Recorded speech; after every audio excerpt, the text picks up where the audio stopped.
నమస్కారం S channel news కి స్వాగతం. ఈనాటి వార్తా విశేషాలు. నూతన పర్యాటక పాలసీ 2024-29 రాష్ట్ర పర్యాటక సాంస్కృతిక సినిమాటోగ్రఫీ మంత్రి కందుల దుర్గేష్ ఆవిష్కరించారు.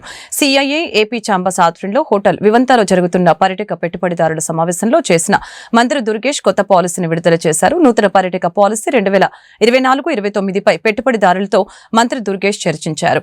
రాష్ట్ర పర్యాటక శాఖ ఆధ్వర్యంలో నగరంలోని వివంతా హోటల్లో విస్తృతంగా పెట్టుబడులకి వేదిక కార్యక్రమాన్ని ఈ సందర్భంగా నిర్వహించడం జరిగింది. ఈ సందర్భంగా మంత్రి పెట్టుబడిదారుల నుంచి ప్రతిపాదనలు స్వీకరించారు. పెట్టుబడిదారులకి ప్రభుత్వ సహకారం ఎల్లప్పుడూ ఉంటుందని ఆయన హామీ ఇచ్చారు.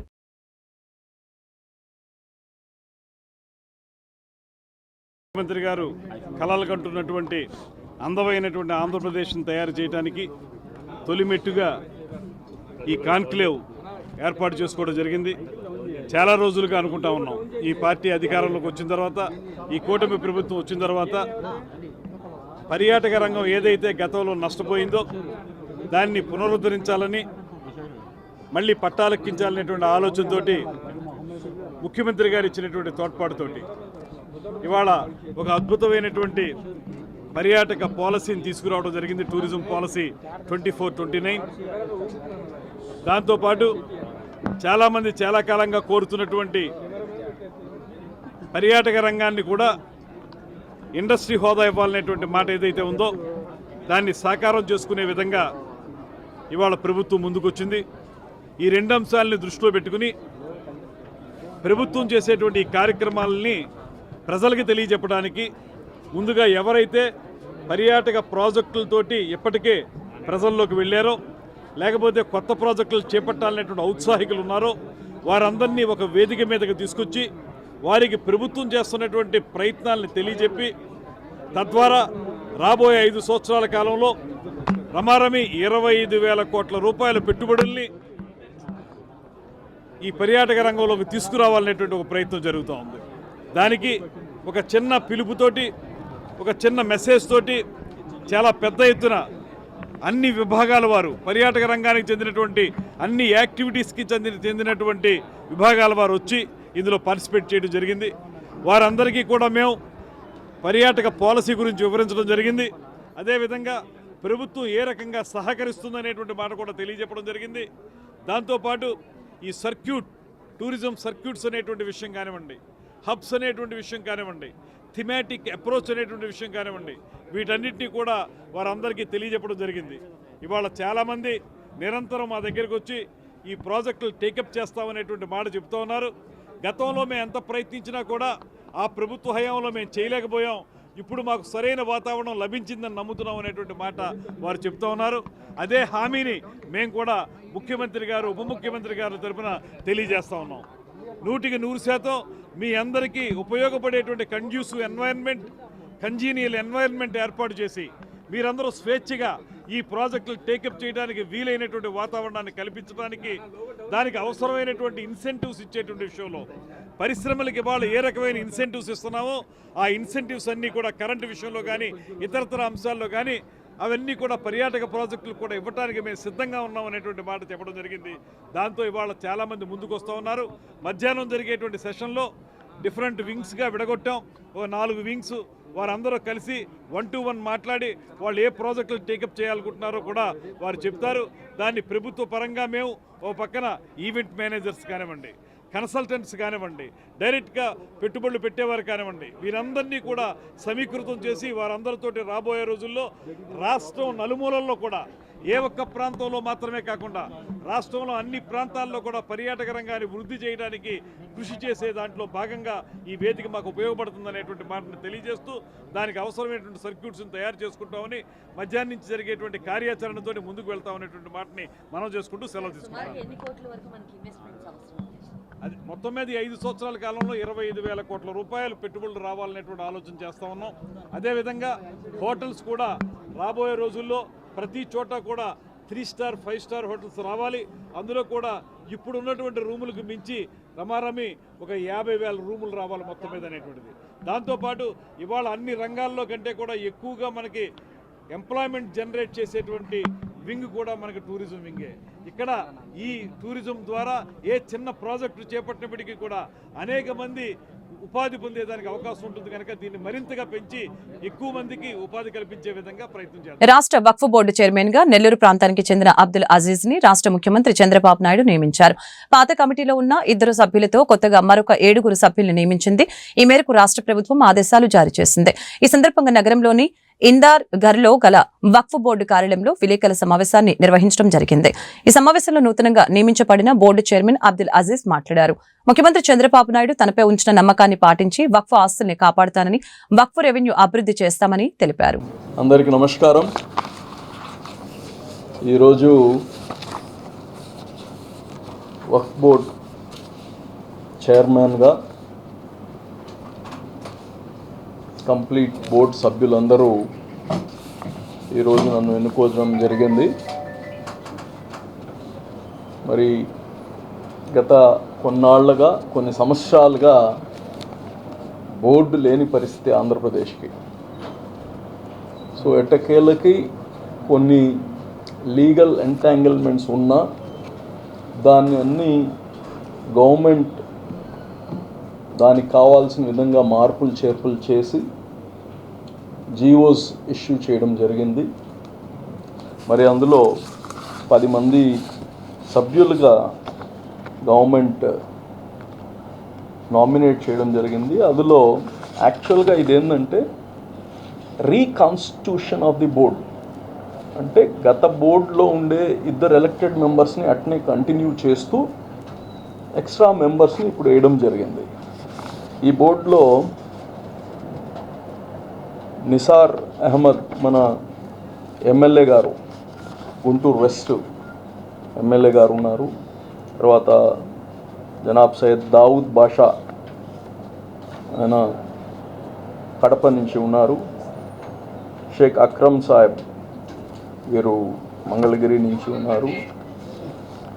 ప్రకాశం డిస్ట్రిక్ట్ కలెక్టర్ తమీమ్ అన్సారియా గారు కానీ ఒక మెంబర్ దీంట్లో. అలాగనే డాక్టర్ ఆఫియా వీరు అడ్వకేటు. అలాగనే ఖాజా ముతవల్లి నుంచి ఎలక్టెడ్, గత బోర్డులో కానీ వీళ్ళు ఉన్నారు. అలాగనే రూహుల్లా వీరు ఎమ్మెల్సీ, గత బోర్డులో ఉన్నారు. వీళ్ళిద్దరిని అట్నే కంటిన్యూ చేస్తూ గవర్నమెంట్ జీవో ఇవ్వడం జరిగింది. అలాగనే హాజీ ముక్రమ్ హుసేన్ సాహెబ్, మొహమ్మద్ ఇస్మాయిల్ బేగ్, వీళ్ళందరితో ఈ యొక్క మెంబర్స్తో ఈ బోర్డుని ఫామ్ చేయడం జరిగింది. అందరూ యునానిమస్గా నన్ను ఎలక్ట్ చేయడం నాకు ఎంతో సంతోషంగా ఉంది. వాళ్ళందరికీ ధన్యవాదాలు తెలియజేస్తున్నాను. ఈ వక్ఫ్ బోర్డ్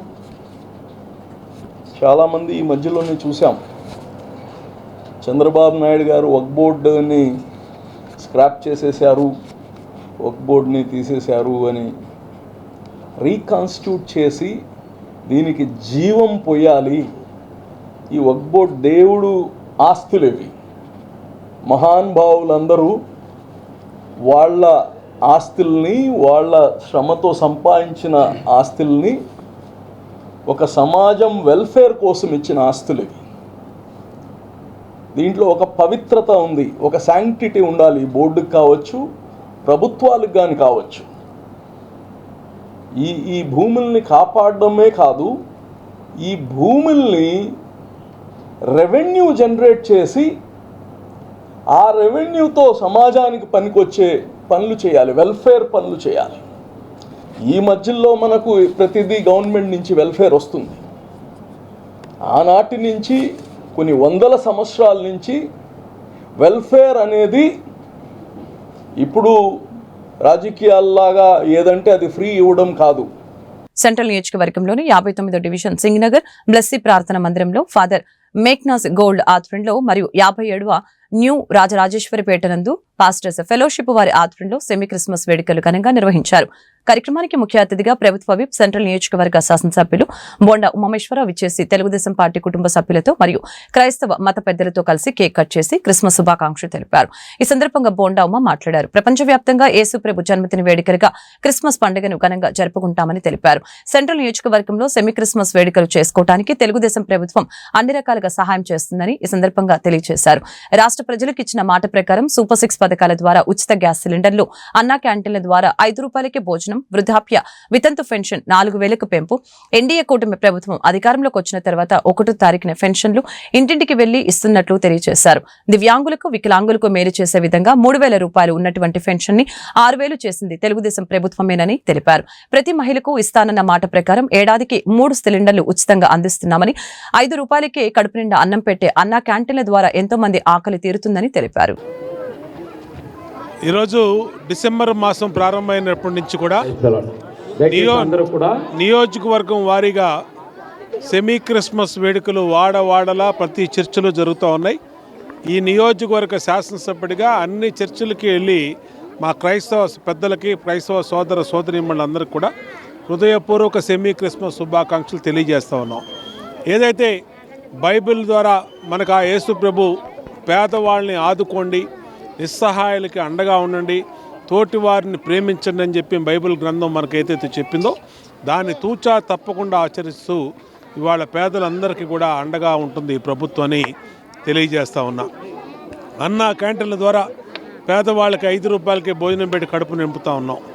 ఉదయం 5 రూపాయలకి టిఫిన్ కానీ, మధ్యాహ్నం 5 రూపాయలకి భోజనం కానీ, రాత్రికి 5 రూపాయలకి మళ్ళా భోజనం కానీ పెడుతూ పేదవాళ్ళకి అండగా ఉంటూ ఉన్నాం. అట్లాగే 3,000 రూపాయలు పింఛన్ 4,000 రూపాయలు చేసి ఇవాళ నిరుపేదలందరికీ, వృద్ధులకి, వితంతువులకి అందరికీ కూడా పింఛన్లు పెంచడం వల్ల వాళ్ళకి అన్ని రకాలుగా ఆధారం పెరిగింది. అలాగే ఇంటి వద్దకే పింఛను ఉదయం 6 గంటలకి పింఛన్ ఇస్తూ ఉన్నాం. అలాగే దివ్యాంగులకి 3,000 రూపాయలు ఇచ్చే గత ప్రభుత్వం ఇచ్చే పింఛన్ని 6,000 రూపాయలు పెంచడం వల్ల దివ్యాంగ సోదరులు సోదరీమణులు అందరూ కూడా ఆత్మగౌరవంతో వాళ్ళు జీవిస్తూ ఉన్నారు.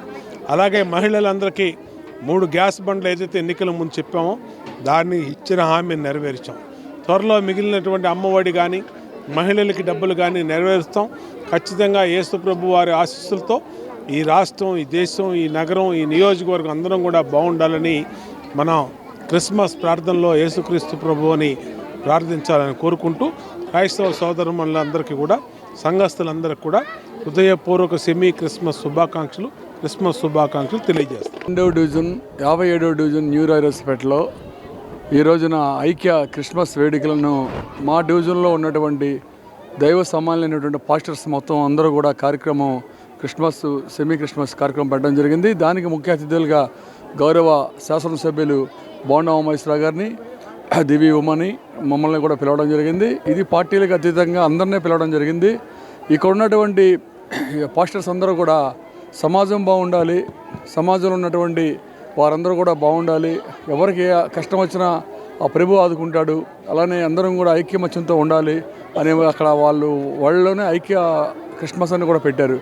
దీనికి ఈ డివిజన్లో ఈ కార్యక్రమం చేసినందుకు పేరున ఉన్నటువంటి డైస్ మీద ఉన్నటువంటి పాస్టర్స్ అందరూ కూడా ముందుగానే సెమీ క్రిస్మస్ శుభాకాంక్షలు తెలియజేస్తా ఉన్నా. వారికి ఏ సమస్య వచ్చినా ప్రభుత్వం దృష్టికి, ఎమ్మెల్యే గారి దృష్టికి, ఇక్కడ స్థానికంగా నా దృష్టికి వస్తే వారికి ఇట్లా వేళలా అందుబాటులో ఉంటూ వారికి అందుబాటులో ఉంటాను. ఆ దేవుడు ఆశీస్సులు ఇక్కడ ఉన్నటువంటి వారందరూ కూడా వారికి రైతు వ్యతిరేక విధానాలని అవలంబిస్తున్న కేంద్ర ప్రభుత్వానికి వ్యతిరేకంగా ఈ నెల 23న రాష్ట్రంలోని అన్ని జిల్లాలలో ప్రదర్శనలు చేస్తామని, నూతన మార్కెట్ చట్ట ప్రతుల్ని దగ్ధం చేస్తామని ఆంధ్రప్రదేశ్ రైతు సంఘాల సమన్వయ సమితి నాయకులు వడ్డే శోభనాద్రీశ్వరరావు తెలిపారు.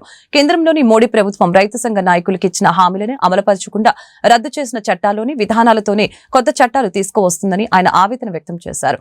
నగరంలోని ప్రెస్ క్లబ్ లో ఏర్పాటు చేసిన విలేకరుల సమావేశంలో ఆయన మాట్లాడారు. డిజిటల్ అగ్రికల్చర్ మిషన్, నూతన సహకార చట్టం, నూతన మార్కెట్ల చట్టం కార్పొరేటర్ల కోసమేనని ఆయన ఆవేదన వ్యక్తం చేశారు. రైతు సంఘాలు కోరుకున్న C2+50 మద్దతు ధరల చట్టం, రుణమాఫీ చట్టం, రైతుల కౌలు రైతుల వ్యవసాయ కార్మికుల పెన్షన్ తమ పోరాటాన్ని సాగిస్తుందని తెలియజేశారు. ఈ సమావేశంలో రైతు సంఘ నాయకులు వై కేశవరావు మాట్లాడారు. రాబోయే రోజుల్లో రైతులకు అండగా ఉంటూ ఉద్యమాలని వివిధ రూపాల్లో ముందుకు తీసుకువెళ్తామని చెప్పారు. ఆంధ్రప్రదేశ్ రైతు సంఘాల సమన్వయ సమితి స్టీరింగ్ కమిటీ సమావేశం ఈరోజు జరిగింది. మీకు తెలుసు,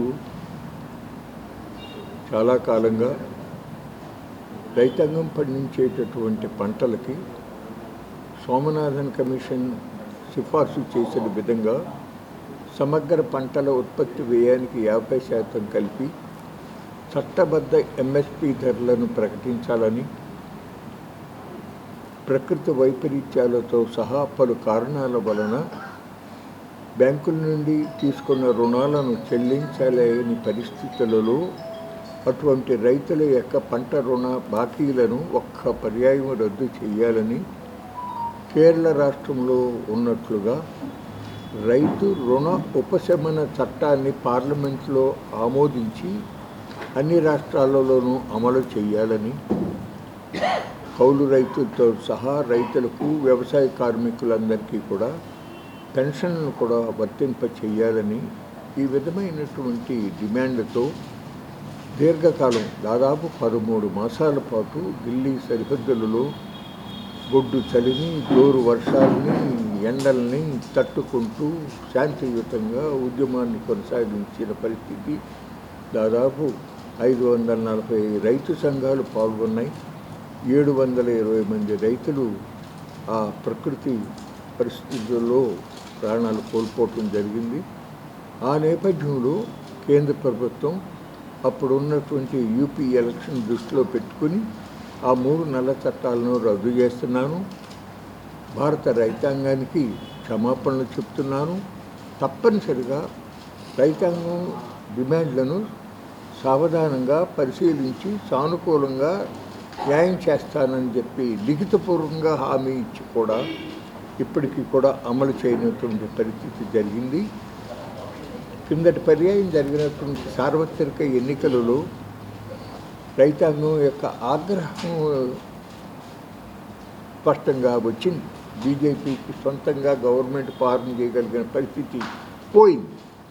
అయినప్పటికీ కూడా అతను తన ధోరణి మార్చుకోకుండా ఇప్పటికీ కూడా ఆ వైసీపీ నాయకులు జోగి రమేష్ తమ తెలుగుదేశం పార్టీ నాయకులతో కలిసి ఒక కార్యక్రమంలో వేదిక పంచుకోవడం తమ అధినేత చంద్రబాబు గుండెలపై తన్నినట్లుగా ఉందని తెలుగుదేశం పార్టీ ఉత్తరాంధ్ర ఇన్ఛార్జి బుద్దా వెంకన్న చెప్పారు. ఈ ఘటనపై తానేమీ తమ పార్టీ నాయకులను తప్పుపట్టడం లేదని, ఆ విధంగా జరగకుండా చూసుకోవాలని బాధ్యత వారిపై ఉందని చెప్పారు. తెలుగుదేశం పార్టీ నాయకులతో కలిసి ఒక వేదికపై వైసీపీ నాయకులు జోగి రమేష్ పాల్గొన్న విషయమై పశ్చిమ నియోజకవర్గ కార్యాలయంలో బుద్దా వెంకన్న విలేకరులతో మాట్లాడారు. చంద్రబాబు నాయుడు ఇంటిపై దాడికి వెళ్లిన జోగి రమేష్ ని తాము అడ్డుకున్న సమయంలో జరిగిన వివాదం వంటి అంశాలతో ఫోటోలను టీడీపీ నేత బుద్దా వెంకన్న ప్రదర్శించారని చెప్పారు. ఈ సందర్భంగా టీడీపీ నేత బుద్దా వెంకన్న మాట్లాడారు. నూజివీడులో జోగి రమేష్ పాల్గొన్న ఘటన సామాన్య కార్యకర్త నుంచి నాయకుల వరకు అందరినీ బాధించిందని తెలియజేశారు. చంద్రబాబు ఇంటిపైకి వెళ్లిన వ్యక్తి జోగి రమేష్ నిజంగా దూషణలు చేసి చంద్రబాబును మనస్తాపానికి గురి చేసిన వ్యక్తి జోగి రమేష్ అని తెలిపారు. అటువంటి నాయకుడితో టీడీపీ మంత్రి నేతలు కలిసి ర్యాలీ చేయడం బాధ కలిగించిందని చెప్పారు. నమస్కారం.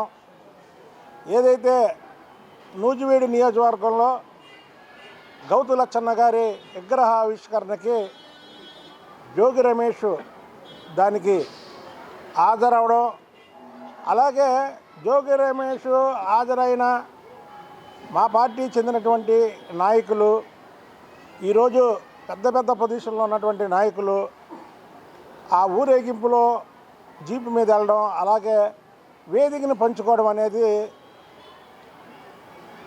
యావత్ రాష్ట్రమే కాదు, ఏదైతే ప్రపంచ దేశాల్లో చంద్రబాబు నాయుడు గారిని అరెస్ట్ చేసినప్పుడు ధర్నాలు, రాస్తారోకోలు చేశారో వాళ్ళందరికీ కూడా మనస్తాపం కలిగించండి. ఎలాగంటే జోగి రమేష్ చంద్రబాబు నాయుడు గారి ఇంటి మీద దాడి చేసి అసెంబ్లీలో ఒక 10-15 మంది చెత్తగాళ్ళందరూ కూడా చంద్రబాబు నాయుడు గారి కుటుంబం గురించి మాట్లాడిన వాళ్ళలో జోగి రమేష్ ఒకడు. చంద్రబాబు నాయుడు గారి గుండెల మీద కొట్టినటువంటి వ్యక్తి జోగి రమేష్. కానీ అలాంటి జోగి రమేష్తో వేదికను పంచుకోవడం అనేది, అలాగే ఊరేగింపులో పంచుకోవడం అనేది మా నాయకులు యావత్ చంద్రబాబు నాయుడు గారిని అభిమానించే వాళ్ళని, తెలుగుదేశం కార్యకర్తలు, నాయకులు, అలాగే వ్యక్తులు కూడా చంద్రబాబు గారికి పార్టీతో సంబంధం లేకుండా చాలామంది దేశవ్యాప్తంగా ఆయన అభిమానిస్తారు. వాళ్ళందరినీ కూడా గుండెల మీద తన్నినట్టు అయింది. అయితే వాళ్ళని నేనేం వ్యక్తిగతంగా విమర్శించను. ఆ పాల్గొన్నటువంటి నాయకులందరూ కూడా వ్యక్తిగతంగా మంచి వ్యక్తులే. వాళ్ళని నేను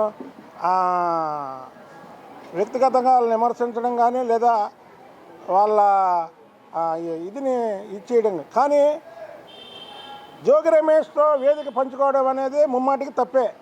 దాన్ని ఇక నేను కొండ బద్దలు కొట్టినట్టు చెప్తా. ఆ చెప్పే అధికారం నాకు ఉంది, చెప్పే రైట్ ఉంది నాకు. ఉదాహరణకి నేను సోషల్ మీడియా చూడను, సోషల్ మీడియా నాకు తెలియదు, నాకు వాట్సాప్ ఉండదు నా ఫోన్కి. ఆ రోజు జోగి రమేష్ ఇంటి మీద దాడి వచ్చేటప్పుడు నేను ఇక్కడ ప్రెస్ మీట్ పెట్టి రవి అనే ఒక రిపోర్టర్కి ఫోన్ చేశా ప్రెస్ మీట్ గురించి. ఆయన అప్పుడు టీడీ జనార్దన్ గారు ఇద్దరు పార్టీ ఆఫీసులో ఉండి జనార్దన్ గారికి ఇచ్చారు ఇలా దాడికి వస్తున్నారని. అంటే జనార్దన్ గారు ఫోన్ తీసుకొని చెప్పాడు, ఎంకన్నా తొందరగా వెళ్ళు అక్కడికి అంటే నేను వెంటనే బయలుదేరి అక్కడికి వెళ్ళడం జరిగింది. వెళ్ళేసరికి ఎందుకంటే ఇదంతా వివరించాలి, ఇప్పుడు వేదిక పంచుకున్న వ్యక్తులకి ఇవన్నీ తెలియదు కాబట్టి నేను చెప్తున్నా. నేను వెళ్ళేసరికి గద్దె రామ్మోహన్ గారును ఏలూరు సాంబశివరావు గారు ఈరోజు శాసనసభ్యులు, ఆ రోజు కూడా శాసనసభ్యులు వాళ్ళిద్దరు, వాళ్ళు నేను వెళ్ళేసరికే ఉన్నారు. ఇంకా జోగి రమేష్ అక్కడికి రాలా. మేము కూర్చొని మాట్లాడుకునే లోపు ఈలోపు ఇక్కడ ప్రెస్ వాళ్ళు వీళ్ళు చెప్పారు మాకు వస్తున్నారు అని. అక్కడ ఇక అందరూ మేము ఎలక్ట్ అయ్యాం. ఆ రోజు కానీ మేము లేకపోతే చంద్రబాబు నాయుడు గారి ఇంటి గేట్ని మాత్రం కంపల్సరీ తాకేవాడు. అందులో Vijayawada railway senior divisional commercial manager Vavilapalli రాంబాబుకి అత్యంత ప్రతిష్టాత్మకమైన అవార్డును రైల్వే బోర్డు ప్రకటించింది. భారత రైల్వేలలో అత్యున్నత గౌరవప్రదమైన అతి విశిష్ట రైల్ సేవా పురస్కార్ అవార్డు లభించడం పట్ల పలువురు అభినందనలు తెలియజేశారు. నగరంలోని రైల్వే డిఆర్ఎం కార్యాలయం వద్ద జరిగిన కార్యక్రమంలో డిఆర్ఎం అసిస్టెంట్ డిఆర్ఎంలు పాల్గొని అవార్డు గ్రహీత రాంబాబుని సన్మానించడం జరిగింది. నగరంలోని రైల్వే డిఆర్ఎం కార్యాలయం వద్ద జరిగిన కార్యక్రమంలో డిఆర్ఎం అసిస్టెంట్ డిఆర్ఎంలు పాల్గొని అవార్డు గ్రహీత రాంబాబుని సన్మానించడం జరిగింది. భారతీయ రైల్వేలకు చేసిన అత్యుత్తమ కృషికి నిదర్శనమని తెలిపారు.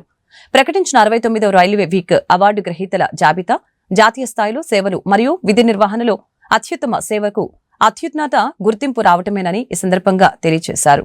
కార్యక్రమంలో పలువురు రైల్వే ఉన్నతాధికారులు పాల్గొన్నారు. I am very happy that our senior divisional commercial manager Sri Rambabu has been given the most prestigious Ati Vishishta Rail Seva Puraskar 2024. This is the highest honor bestowed upon an officer by the Ministry of Railways. This function will be held on 21st December. The list was declared just on 16 December, and our Honorable Railway Minister Shri Ashwini Vaishnavji himself will award give this Puraskar. Rambabu had done exemplary work during the year 23-24, wherein we saw that the revenue of Vijayawada division has increased. For the first time, it has crossed 5,500 crores gross revenue. In the freight revenue also, for the first time, we crossed 4,000 benchmark, which is the highest ever. Then in ticket checking earnings also, highest ever ticket checking earnings were ensured. And at the same time, in non-fare revenue, advertisement and publicity also, highest ever revenue was, the growth rate there was almost 50-58%. So due to this stupendous exemplary performance, Railway Board has taken cognizance of it, and since we have recommended him for this award, and Railway Board has gracefully accepted it. At the same time, during the recent floods, Sri Rambabu had shown exemplary courage, and he had led the team at Rayanpadu. As all of you can recall that at Rayanpadu the train was stranded and around 1,500 passengers were inside the train. Rambabu along with the team and our ADRM, all of them went there, mobilized all the resources possible, and they rescued the passengers from the flash floods which had occurred.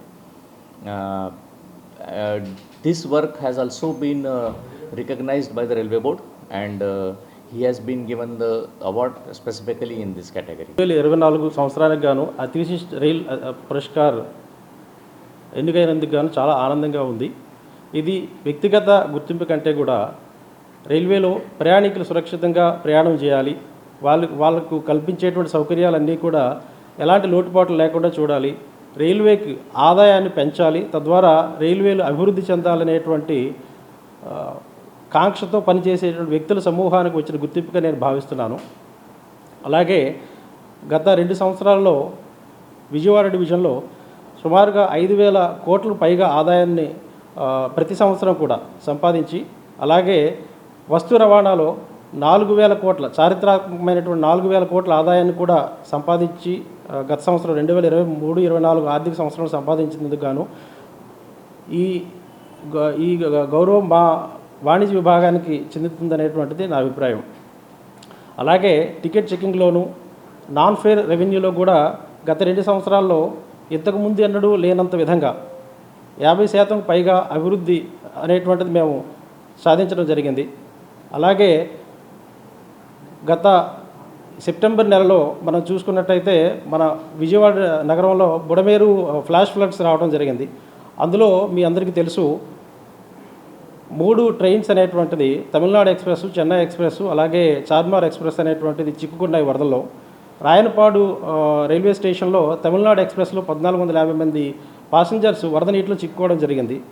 ఆ రోజు railway టీంని నేను వ్యక్తిగతంగా ఉండి నడిపించి వరద నీటిలో వెళ్ళి వాళ్ళను ప్రయాణికులు సురక్షితంగా 10 గంటల వ్యవధిలోనే, అత్యంత తక్కువ వ్యవధిలోనే వాళ్ళ గమ్యస్థానానికి చేర్చడం అనేటువంటి జరిగింది. ఆ రోజు వరద ఉధృతి పెరుగుతుందా తగ్గుతుందా అనేటువంటిది తెలియని పక్షంలో ఆ రోజు మేము అందుబాటులో ఉన్నటువంటి అన్ని వనరులను ఉపయోగించి ట్రాక్టర్స్ కానీ, జేసీబీస్ కానీ, డంపర్స్ కానీ వాటిని ఉపయోగించి ప్రయాణికుల్ని సుమారు 1 కిలోమీటర్ దూరం వరద నీటిలో వాళ్ళని సురక్షితంగా ఒడ్డుకు చేర్చి అక్కడి నుంచి బస్సుల ద్వారా ఆ తర్వాత స్పెషల్ ట్రైన్ల ద్వారా చేర్చడం అనేటువంటిది జరిగింది. ఈ విధంగా మేమైతే ప్రయాణికులు ఎప్పుడు సౌకర్యంగా ఉండాలి, సురక్షితంగా ఉండాలి అనేటువంటి తపన పడుతూ ఉంటాము.